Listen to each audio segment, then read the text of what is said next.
Francisco Cândido Xavier, Obreiros da Vida Eterna. Quarto livro da coleção A Vida no Mundo Espiritual, ditado pelo Espírito André Luiz. 19º capítulo, primeira parte, A Serva Fiel. Liberto, Cavalcante oferecia-me amplo ensejo a infatigáveis pesquisas. A injeção sedativa, veiculando anestésicos em dose alta, afetara-lhe o corpo perispirítico como se fora choque elétrico. Devido a isso, ele permanecia quase inerte, ignorando-se a si mesmo. Inquirido por mim, vezes diversas, não sabia concatenar raciocínios para responder às questões mais rudimentares, alusivas à própria identidade pessoal. Notando meu interesse a respeito do assunto, Jerônimo, após ministrar-lhe os primeiros socorros magnéticos na casa transitória, prestou-me os seguintes esclarecimentos. Qualquer droga no campo infinitesimal dos núcleos celulares se faz sentir pelas propriedades elétricas específicas. Combinar aplicações químicas com as verdadeiras necessidades fisiológicas constituirá efetivamente o escopo da medicina no porvir. O médico do futuro aprenderá que todo remédio está saturado de energias eletromagnéticas em seu raio de ação. É por isso que o veneno destrói as vísceras e o entorpecente modifica a natureza das células em si, impondo-lhes incapacidade temporária. A gota medicamentosa tem princípios elétricos, como também acontece às associações atômicas que vão recebê-la. Segundo sabemos, em plano algum, a natureza age aos saltos. O perispírito, formado à base de matéria rarefeita, mobiliza igualmente trilhões de unidades unicelulares da nossa esfera de ação, que abandonam o campo físico saturados da vitalidade que lhe é peculiar. Daí os sofrimentos e angústias de determinadas criaturas além do decesso. Os suicidas costumam sentir durante longo tempo a aflição das células violentamente aniquiladas, enquanto os viciados experimentam tremenda inquietação pelo desejo insatisfeito. A elucidação era lógica e humana. Fui compreendendo por minha vez, pouco a pouco, a importância do desapego às emoções inferiores para os homens e mulheres encarnados na crosta. Matéria e espírito, vaso e conteúdo, forma e essência, confundiam-se aos meus olhos como a chama da vela e o material incandescente. Integrados um no outro, produziam a luz necessária aos objetivos da vida. O exame dos casos de morte trouxera-me singular enriquecimento no setor da ciência mental. O espírito eterno nos fundamentos vale-se da matéria transitória nas associações como material didático, sempre mais elevado no curso incessante da experiência para a integração com a divindade suprema. Prejudicando a matéria, complicaremos o quadro de serviço que nos é indispensável e estacionaremos em qualquer situação a fim de restaurar o patrimônio sublime posto à nossa disposição pela bondade imperecível. Tanto seremos compelidos ao trabalho regenerador da encarnação, quanto na desencarnação, na existência da carne, quanto na morte do corpo, tanto no presente quanto no futuro. Ninguém se colocará vitorioso no cume da vida eterna sem aprender o equilíbrio com que deve elevar-se. Daí as atividades complexas do caminho evolutivo, as diferenciações inumeráveis, a multiplicidade das posições, as escalas da possibilidade e os graus da inteligência nos variados planos da vida. Para solucionar instantes problemas de Cavalcante, o nosso dirigente designou o padre Hipólito para segui-lo de mais perto, orientando quanto à renovação. O convalescente fixava-nos receoso, crendo-se vítima de pesadelo em hospital diferente. Declarava-se interessado em continuar no corpo terrestre. Chamava a esposa insistentemente. Repetia descrições do passado com admirável expressão emotiva. Por mais de uma vez, repeliu Jerônimo com severa argumentação. Ao lado de Hipólito, porém, aquietava-se humilde.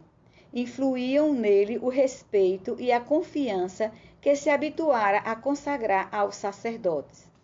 Nosso companheiro possuía sobre o recém-liberto importante ascendente espiritual.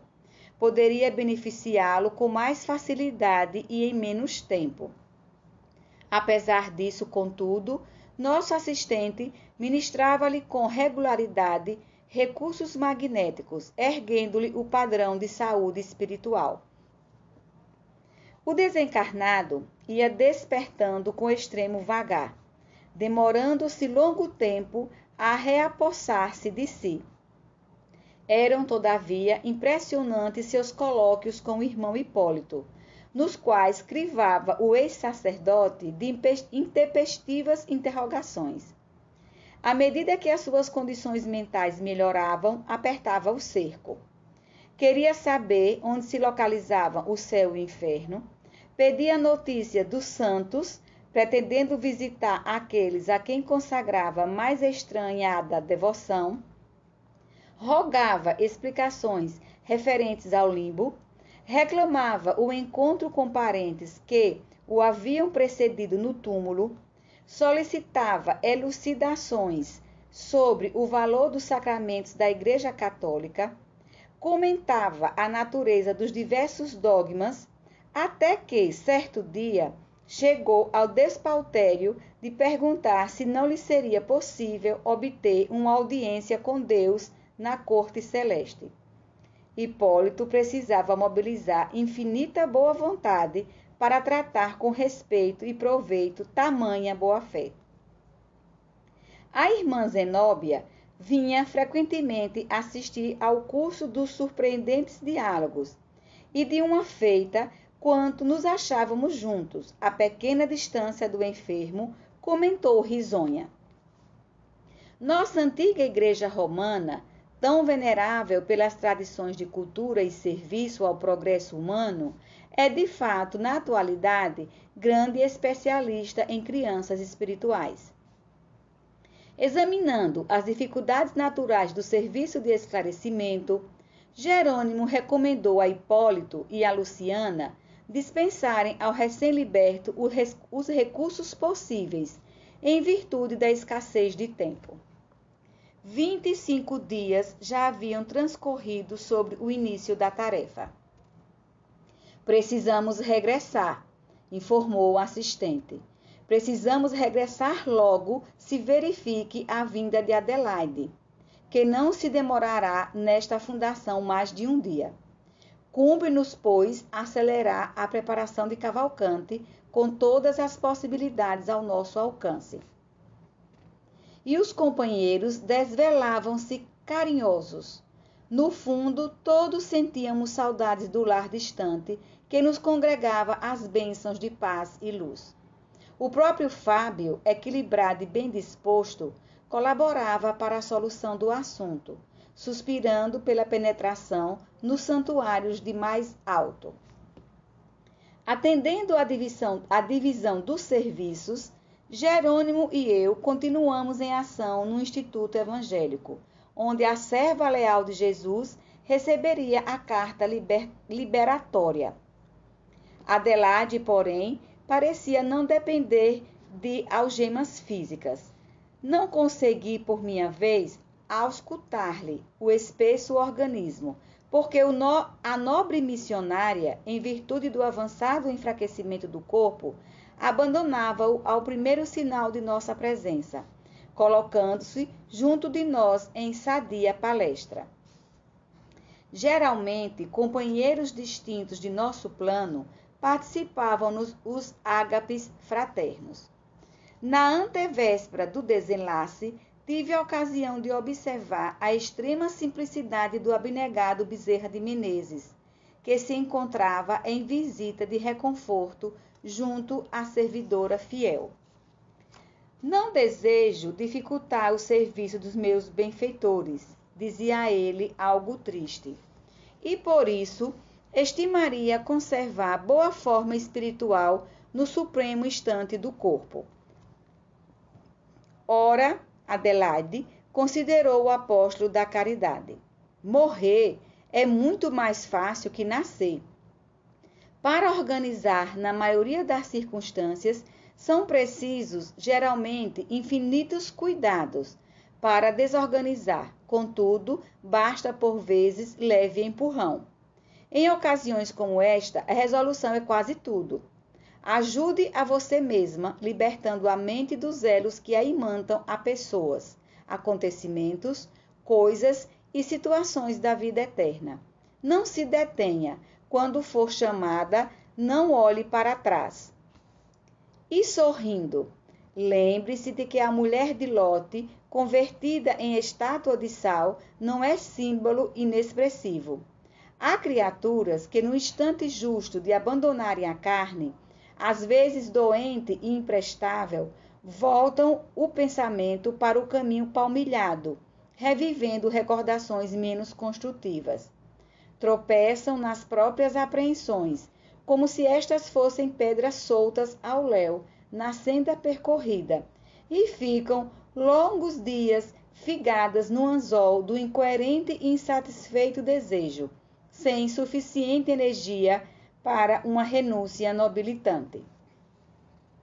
Espero, asseverou a interlocutora em tom grave, que os amigos me auxiliem. Sinto-me socorrida, amparada, mas tenho medo de mim mesma. Preocupada assim, minha amiga, tornou o antigo médico satisfeito. Não vale a pena. Compreendo-lhe, todavia, a ansiedade. Também passei por aí. Creia, entretanto, que a lembrança de Jesus ao pé de Lázaro foi a ajuda certa ao meu coração em transe igual. Busquei insular-me, cerrar ouvidos aos chamamentos do sangue, fechar os olhos à visão dos interesses terrenos e à libertação, afinal deu-se em pequenos segundos. Pensei nos ensinamentos do Mestre, ao chamar Lázaro de novo à existência, e recordei-lhe as palavras: Lázaro, sai para fora. Centralizando a atenção na passagem evangélica, afastei-me do corpo grosseiro, sem obstáculo algum. A simplicidade do narrador encantava. Francisco Cândido Xavier, Obreiros da Vida Eterna. 4º livro da coleção A Vida no Mundo Espiritual, ditado pelo Espírito André Luiz. 19º capítulo, 2ª parte, A Serva Fiel. Adelaide sorriu, sem, no entanto, disfarçar a preocupação íntima. Valendo-se da pausa, Jerônimo aduziu: aliás, cumpre-nos destacar as condições excepcionais em que partirá nossa amiga. Em tais circunstâncias, apenas lastimo aqueles que se agarram em demasia aos caprichos carnais. Para esses, sim, a situação não é agradável, porquanto o semeador de espinhos não pode aguardar colheita de flores. Os que se consagram à preparação do futuro com a vida eterna, através de manifestações de espiritualidade superior, instintivamente aprendem todos os dias a morrer para a existência inferior. Reparei que a abnegada irmã se mostrava mais calma e confortada a essa altura. Interrompeu-se a conversação porque Adelaide foi obrigada a reanimar repentinamente o corpo a fim de receber a última dose de medicação noturna. Ao regressar ao nosso plano, Jerônimo ofereceu-lhe o braço amigo para rápida excursão ao estabelecimento de Fabiana. A irmã Zenóbia desejava vê-la antes do desenlace. A grande orientadora do asilo errático admirava-lhe os serviços terrestres e por mais de uma vez valeu-se de seu fraternal concurso em atividades de regeneração e esclarecimento. Adelaide acompanhou-nos contente. Em breves minutos, recebidos pela administradora, como se repetia a mesma palestra de minutos antes, apenas com a diferença de que Zenóbia tomara a posição reanimadora do devotado Bezerra. A bondosa discípula de Jesus, em vias de retirar-se da crosta, era alvo do carinho geral. Depois de considerações convincentes por parte de Zenóbia, que se esmerava em ministrar-lhe bom ânimo, Adelaide, humilde, expô-lhe as derradeiras dificuldades. Ligara-se fortemente à obra iniciada nos círculos carnais e sentia-se estreitamente ligada, não somente à obra, mas também aos amigos e auxiliares. Por força de circunstâncias imperiosas, acumulava funções diversas no quadro geral dos serviços. Possuía toda uma equipe de irmãs dedicadíssimas, que colaboravam com sincero desprendimento e alto valor moral no amparo à infância desvalida. Se estimava profundamente as cooperadoras, era igualmente muito querida de todas elas. Como se haveria ante as dificuldades que se agravavam? No íntimo estava preparada. No entanto, reconhecia a extensão e a complexidade dos óbices mentais. Seu quarto de dormir na casa terrena semelhava a redoma de pensamentos retentivos a interceptarem-lhe a saída. Quanto menos se via presa ao corpo, mais se ampliava a exigência dos parentes, dos amigos. Como portar-se ante essa situação? Como fazer-lhe sentir a realidade? Enlaçara-se em vastos compromissos, tornara-se involuntariamente a escora espiritual de muitos. Entretanto, ela mesma reconhecia a imprestabilidade do aparelho físico. A máquina fisiológica atingira o fim. Não conseguiria manter-se, ainda mesmo que os valores intercessórios lhe conseguissem prorrogação de tempo. A orientadora escutou-a atenta, qual médico experimentado em face de doente aflito, e observou por fim: reconheço os obstáculos, mas não se amofine. A morte é o melhor antídoto da idolatria. Com a sua vinda, operar-se-á a necessária descentralização do trabalho, porque se dará a imposição natural de novo esforço a cada um. Alegre-se, minha amiga, pela transformação que ocorrerá dentro em pouco. Reanime-se, sobretudo, para que a sua situação se reajuste naturalmente, sem qualquer ponto de interrogação, ao término da experiência atual. Silenciou durante alguns momentos e notificou em seguida: temos ainda a noite de amanhã. Aproveitá-la-ei para dirigir-me aos seus colaboradores em apelo à compreensão geral. Amigos nossos contribuirão para que se reúnam em assembleia, como se faz indispensável. A visitante agradeceu penhorada.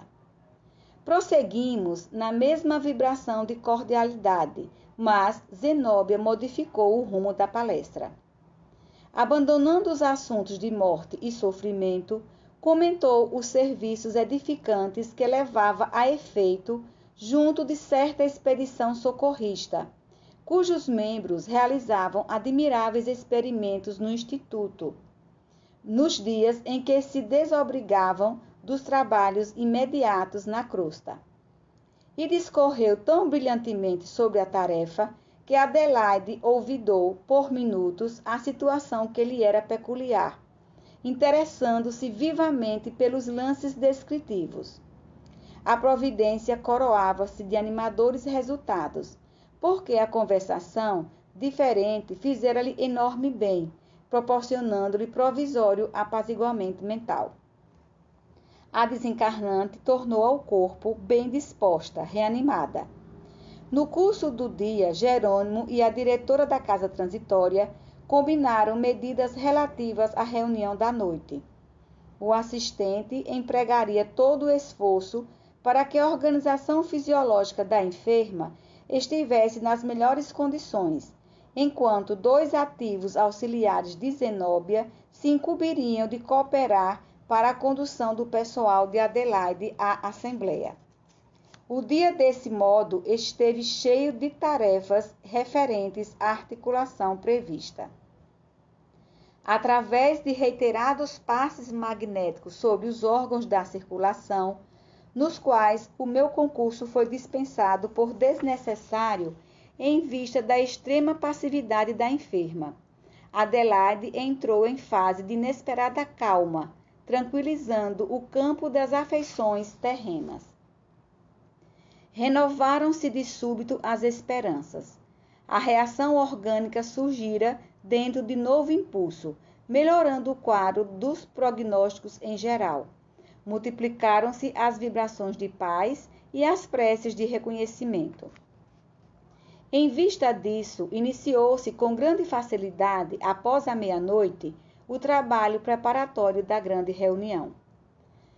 Auxiliadores de nosso plano trouxeram companheiros da instituição localizados em regiões diversas, provisoriamente desenfaixados do corpo físico pela atuação do sono. Integrando a turma de trabalhadores que organizavam o ambiente, reparei curioso que a maior percentagem de recém-chegados se constituía de mulheres, e cumpre-nos anotar que dava satisfação observar-lhes a reverência e o carinho. Todos traziam a mente polarizada na prece em favor da benfeitora doente, para elas objeto de admiração e ternura. Fitavam-nos respeitosas e tímidas, endereçando-nos pensamentos de súplica, sem lembranças inúteis ou nocivas. Os poucos homens que compareceram estavam contagiados pela veneração coletiva e mantinham-se na mesma posição sentimental. A elevação ambiente espalhava fluidos harmoniosos, possibilitando agradáveis sensações de confiança e tranquilidade. Por sugestão de Jerônimo, a reunião seria realizada no extenso salão de estudos e preces públicas, devidamente preparado. Para esse fim, não poupáramos esforço. Acionando peças de eficaz cooperação, submetemos a enorme dependência a rigoroso serviço de limpeza. Os componentes da Assembleia podiam descansar tranquilos, sem o assédio de correntes mentais inferiores. Luzes e flores de nossa esfera espargiam notas de singular encantamento. Por isso mesmo, era belo apreciar o contínuo ingresso das senhoras, que em oração, à distância do organismo grosseiro, irradiavam de si próprias admiráveis expressões de luz nitidamente diferenciadas entre si. Xavier, Obreiros da Vida Eterna, 4º livro da coleção A Vida no Mundo Espiritual, ditado pelo Espírito André Luiz. 19º capítulo, 3ª parte, A Serva Fiel. Conservávamos juntos de todos, em atitude vigilante, para manter o imprescindível padrão vibratório, quando, em seguida, à primeira hora, a irmã Zenóbia, acompanhada de beneméritos amigos da casa, deu entrada no recinto, conduzindo Adelaide extremamente abatida. A diretora da organização transitória de Fabiano tomou o lugar de orientação e, antes de interferir no assunto principal que a trazia até ali, ergueu a destra, rogando a bênção divina para a comunidade que se reunia, atenciosa e reverente. Tive então oportunidade de verificar mais uma vez o prodigioso poder daquela mulher santificada. Sua mão despedia raios de claridade safirina, com tanta prodigalidade que nos proporcionava a ideia de estar em comunicação com o extenso e oculto reservatório de luz. Finda a saudação, pronunciada com formosa inflexão de ternura, mudou o tom de voz e dirigiu-se aos ouvintes com visível energia. Minhas irmãs, meus amigos, serei breve. Venho até aqui somente fazer-vos pequeno apelo. Não ignorais que nossa Adelaide necessita passagem livre a caminho da espiritualidade superior. Enferma desde muito, cooperou conosco anos consecutivos, dando-nos o melhor de suas forças. Dócil às influências do bem, foi valioso instrumento na organização desta casa de amor evangélico. Administrou a obra com cuidado e, muita vez, em nosso instituto de socorro, fora dos círculos carnais, recebemos preciosa colaboração de seu esforço, de sua boa vontade. Endereçou o olhar firme à assistência e obtemperou. Por que a detendes? Há dias, o quarto de repouso físico da doente, que nos é tão amada, permanece enlaçado com pensamentos angustiosos. São forças que partem de vós, sem dúvida, companheiros ciosos do trabalho em ação, mas esquecidos do faça-se a vossa vontade, que devemos dirigir ao Supremo Senhor em todos os dias da vida. Lastimo as circunstâncias que me compelem a falar-vos com tanta franqueza. Entretanto, não nos resta alternativa diferente. Acreditais na vitória da morte em oposição à gloriosa eternidade da vida? Adelaide apenas restituirá maquinaria gasta ao laboratório da natureza. Continuará, porém, contribuindo nos serviços da verdade e do amor com ânimo inextinguível. Quanto a vós, não ouvideis a necessidade de ação individual no campo do bem. Que dizer do viticultor que estima o valor da vinha somente através dos serviços de alheias mãos? Como apreciar o amante das flores que nunca desceu a cultivar o próprio jardim? Não façais a consagração da ociosidade, mantendo-vos à distância do desenvolvimento de vossas possibilidades infinitas. Indubitavelmente, cooperação e carinho são estimulantes sublimes na execução do bem, mas há que evitar a intromissão do fantasma do egoísmo a expressar-se em tirania sentimental. Não podemos asseverar que impedis propositadamente a liberação da companheira de cárcere. A existência carnal constitui aprendizado demasiadamente sublime para que possamos reduzi-la à classe de mera enxovia comum. Não, meus amigos, não nos abalançaríamos a semelhante declaração. Referimo-nos tão só ao violento impulso de idolatria a que vos entregais impensadamente pelos desvarios da ternura mal compreendida. A aflição com que intentais reter a missionária do bem é filha do egoísmo e do medo. Alegais em favor do vosso indesejável estado d'alma a confiança de que Adelaide se tornou depositária fiel, como se não devesseis desenvolver as faculdades espirituais que vos são próprias, criando a confiança positiva em Deus e em vós mesmos, no trabalho improrrogável de autorrealização, e pretestais orfandade espiritual simplesmente pelo receio de enfrentar por vós mesmos as dores e os riscos, as adversidades e os testemunhos inerentes à iluminação do caminho para a vida eterna. Valei-vos da bendita oportunidade para repetir velha experiência de incompreensível idolatria.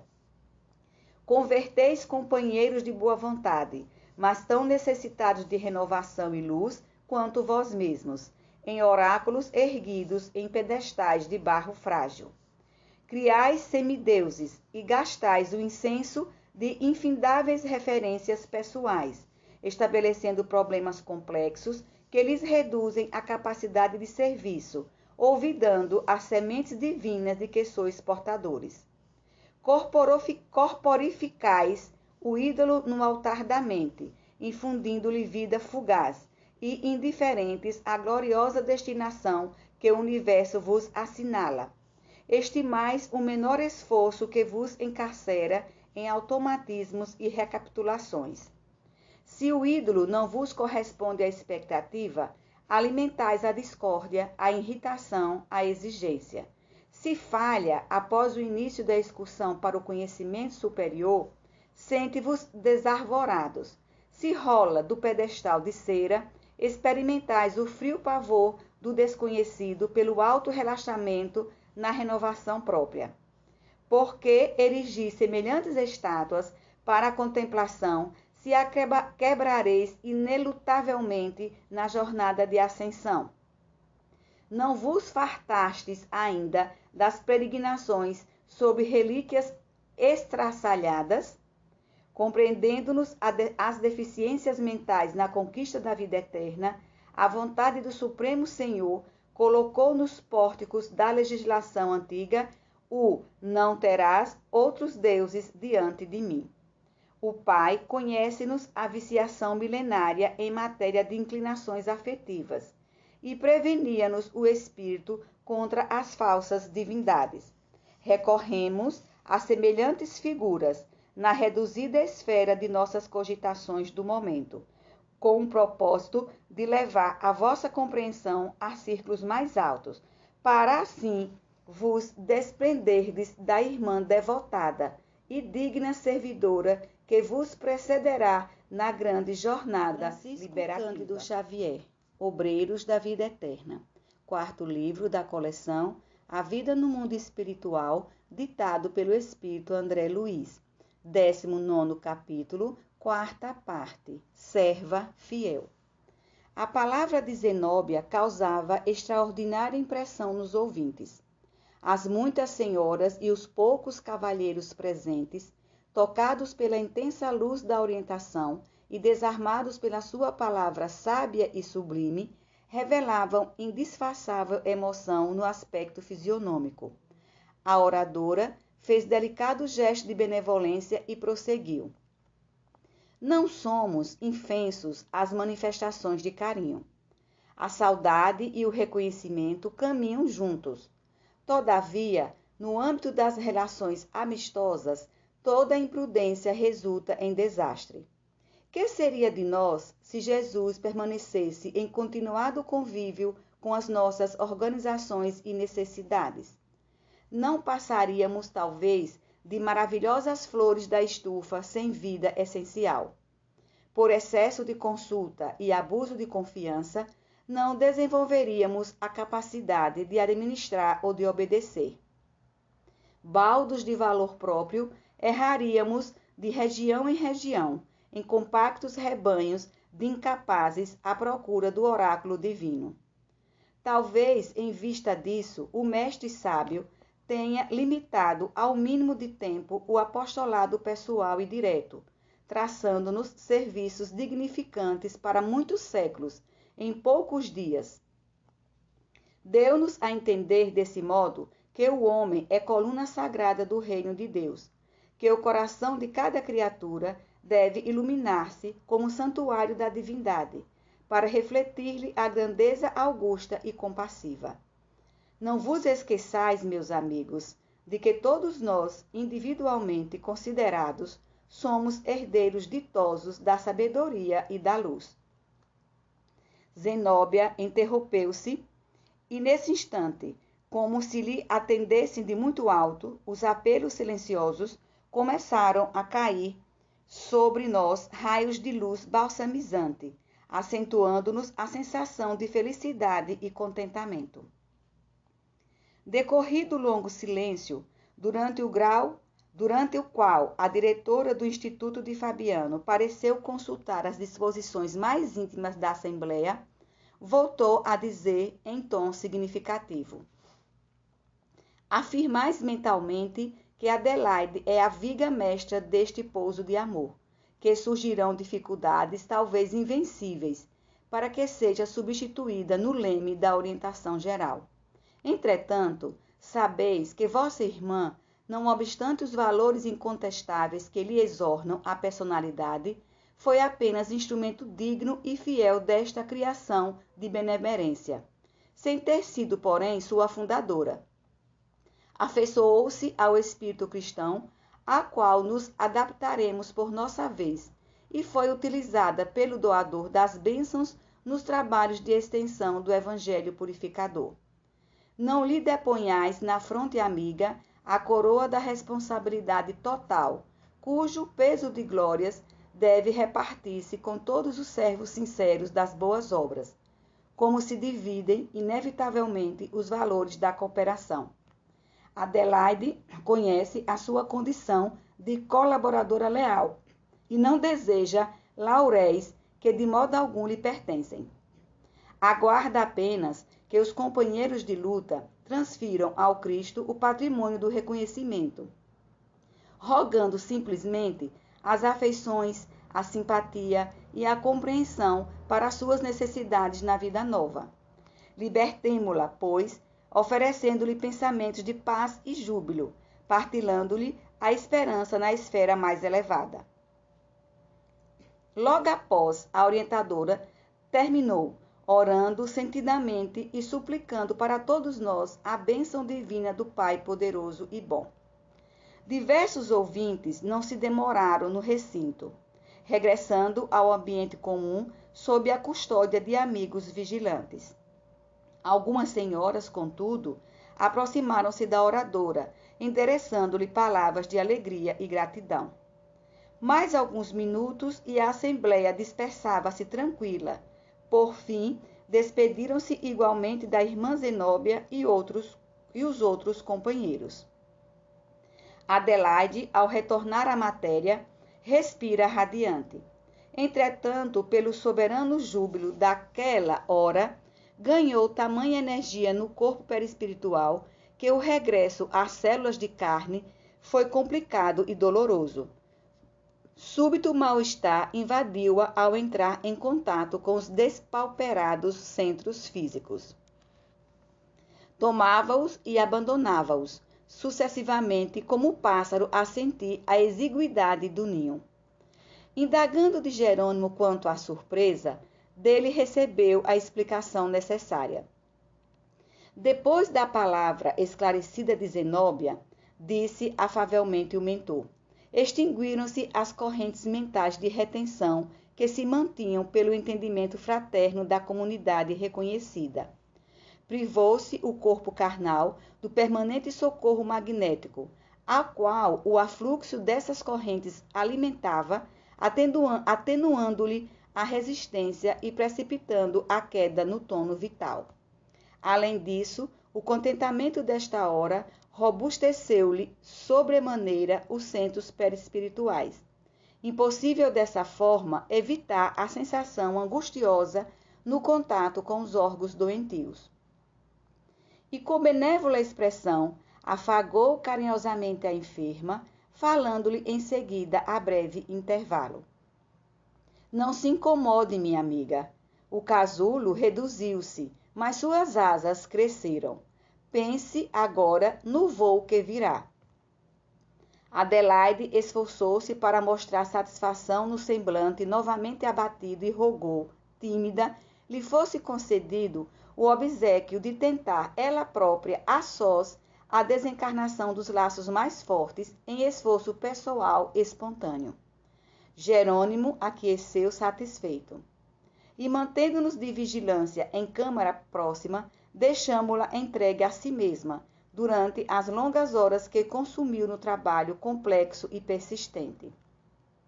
Não sabia que alguém pudesse efetuar semelhante tarefa sem concurso alheio, mas o orientador veio em socorro de minha perplexidade, esclarecendo. A cooperação de nosso plano é indispensável no ato conclusivo da libertação.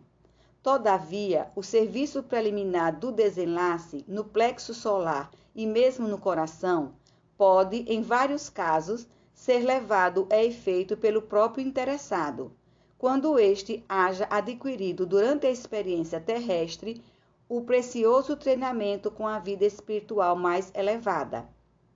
Não há, portanto, motivo para surpresa. Tudo depende de preparo adequado no campo da realização. Meu dirigente explicara-se com muita razão. Efetivamente, só no derradeiro minuto interveio Jerônimo para desatar o apêndice prateado. A agonizante estava livre, enfim. Abriu-se a casa à visitação geral.